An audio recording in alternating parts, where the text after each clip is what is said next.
Hi everybody. Thank you for purchasing the FastDraw card game. We hope that you're enjoying the game. We hope that the instructions that were included with the card deck were clear and that you were able to learn how to play the game with the instructions. We know that there can be confusion with the wild cards because the wild cards, there's a wild card for each suit. There's 5 suits. There are 5 wild cards in the deck, and they are very much in play in the game. So it is important to understand how the wild cards work. We've got some examples on the table that we're going to share with you to try to help understand how the wild cards work, and I've got a couple other things on the board here to also illustrate to help clear up some confusion. So what we've done is we've placed some hands on the table from the perspective of the dealer. So this would be the dealer's hand here. The only time you can try to win a hand, according to the rules, is at the very beginning of the player's hand. So the dealer always, he deals the cards, and the dealer always starts play. So the dealer, after the deal, would pick up his hand, look at the hand, and then determine whether he thought they could win. Now, this hand that we've laid out here for the dealer is probably a typical hand you may see as you're playing. And if you're not paying attention, you might think you have 3 of a kind because you have 2 8s and a wild card. But one of the first rules of the wild card is it cannot duplicate a card in hand. So in this particular case, you have the 8 of hearts in hand. The wild heart cannot be an 8 for you because you have the 8 in hand. It can be any other heart. It can be the 10 of hearts. So in this particular case, the dealer would have 2 pairs. He could have a pair of 8s and a pair of 10s. Now that's the minimum hand that you can try to win with, is 2 pairs. And in this example, the dealer would try to win with, it's a 1-point hand. We've included in the deck a card that shows the point values of the hands. So 2 pairs, 3 of a kind, a straight would be 1 point. A flush and a full house would be a 2-point hand. 4 of a kind, straight, and a straight flush are 3-point hands, and 5 of a kind, best hand you can have in this game, would be worth 4 points. In this case, he's trying to win with 2 pairs, 1-point hand. The first opponent has 3 aces, 5 and a 4. 3 of a kind naturally beats 2 pairs. So this opponent would actually beat the dealer. But the next opponent also has 3 of a kind, 3 6s, a 3 and a 4. The last opponent has 2 pairs also.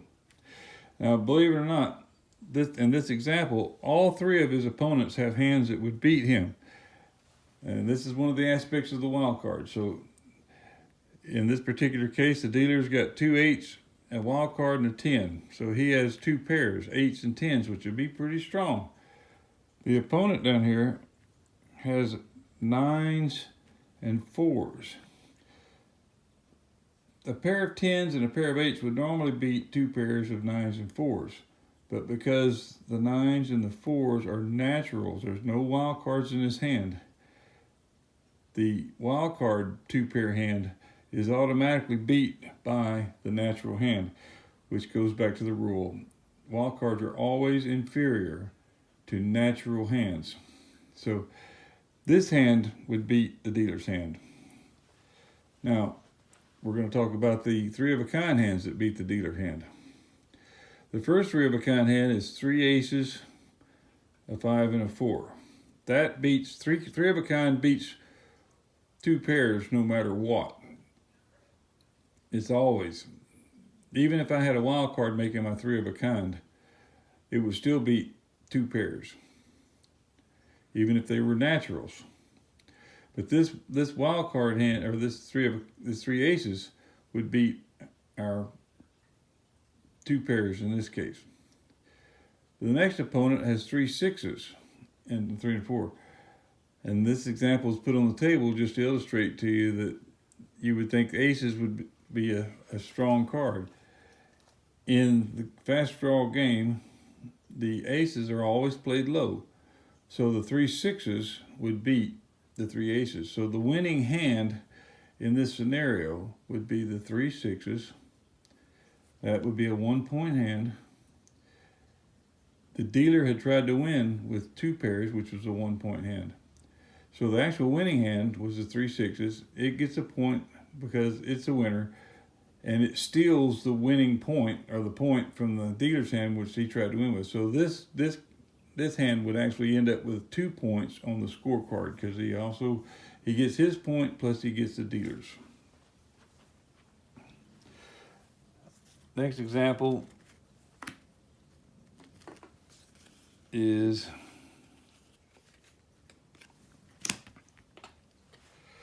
and we're going to change out a card over here. So now we've dealt the hand out that shows the dealer, and I'll hold that up here for you to see. Dealer dealt himself a good hand. 3 sevens, a wild card, and an ace. So once again, just to emphasize, the wild card cannot be a 7 of spades because you already have the 7 of spades in your hand in this example. But the wild card can be the ace of spades. So that would make this a full house, a good hand in this game. Showing you an example of the second player is also sitting on a full house, aces and 5s. Good hand.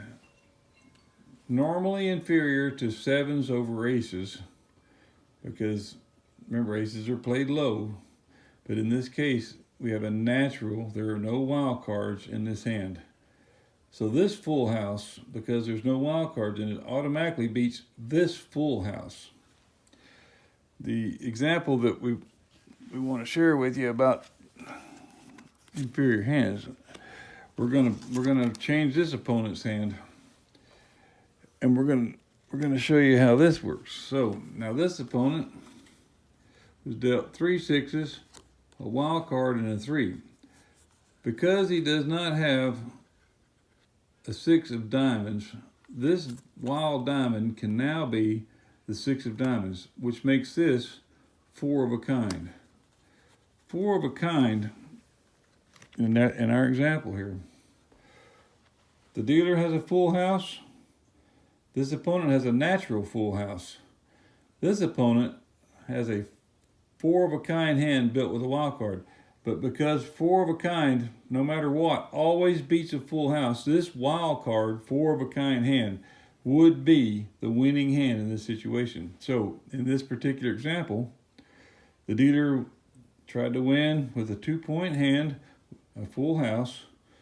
He was actually beat by this opponent, but this opponent is the winning hand with 4 of a kind. A 4 of a kind hand, according to our point chart here, is a 3-point hand. So the 4 of a kind hand would be the winning hand. That's worth 3 points. The dealer's hand that he tried to win with was a 2-point hand. So this opponent wins his 3 points plus the dealer's 2 points. He would end up with a 5-point hand, and he would have 5 points on the scorecard on this particular example. And the other example that we want to share with you would be this guy right here. We're going to put this out here. In this example, we are going to stay with the hands that were dealt. The dealer's dealt his hand. He looks at it. He goes, I've got a full house, 3 sevens, 2 aces. He puts his hand on the table. This opponent has a natural full house. So he, once again, a natural full house would beat the full house built with a wild card. But this opponent is now looking at a flush. And a flush, because of the way the card deck is built, there's 5 suits. Each suit has 10 cards in the suit plus a wild card. So the total of 55 cards. It's easier to get a full house with this deck of cards than it is to get a flush. So in the game of FastDraw, a flush is made a winning hand over a full house. So in this case here, we have a flush. We We have 2 full houses on the table and the flush. So the flush would be the winning hand. The flush is still a 2-point hand. So in this example, the dealer would try to win with a full house, which is a 2-point hand, but he's actually beat by the flush. The flush is a 2-point hand. The flush gets his 2 points, gets the dealer's 2 points, so the flush gets a total of 4 points added to their scorecard. And that's about the extent of the wild cards and the flush. Just to recap, remember, a wild card cannot duplicate a card in hand. And a wild card hand is always inferior to a natural hand. And keep in mind, those are comparing apples to apples. So it would be a wild card full house hand would be inferior to a full house hand built with natural cards. But a wild card 4 of a kind hand would beat any full house, whether it had wild cards or not. So it has to be apples to apples. It would have to be full house to full house, depending on whether you had wild cards or not. The flush with this deck of cards always beats the full house because of the way the card deck is built. The odds are more likely that you would get a full house than a flush. So a flush, therefore, becomes a higher or more powerful hand with this deck of cards. And last but not least, the aces are always played low in this game. So the ace, for a practical purpose, would be a 1. And it would be the only card lower than the ace is a wild card. We hope the video has helped understand the structure of the game a bit. We hope that you have a great time playing FastDraw, and share it with your friends and just have a great time. It's a lot of fun to play. Good luck out there, guys.